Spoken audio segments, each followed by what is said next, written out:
there are writers, and then there is Dostoyevsky. You know, this man, he works on a different plane completely. I don't know what goes through his mind, and he just regurgitates it on paper. So I have read all his mammoth works. Okay, but I never happened to read this short book of his. And while reading this book, I regretted that. But on the other hand, I also felt that the right book finds the right person at the right time, and I think that is what happened.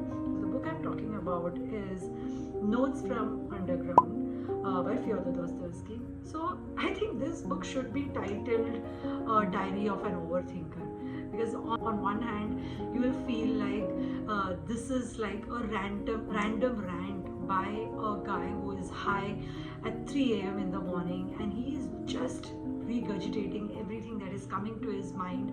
And but on the other hand, you will feel like this book is a nugget of wisdom.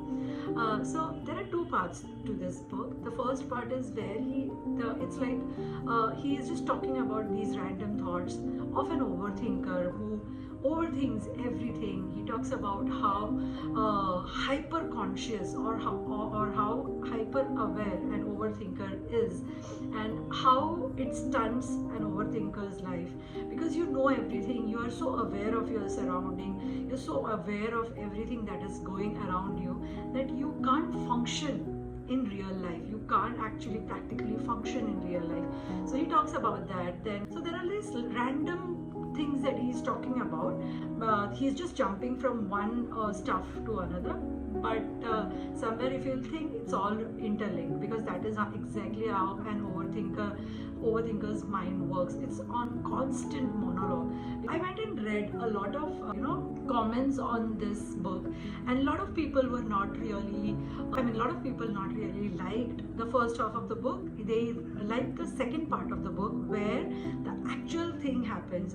This overthinker, he decides to go out in the world and just take action in his life, instead of being submerged in the undergrounds of his mind. He wants to take action, but everything goes haywire.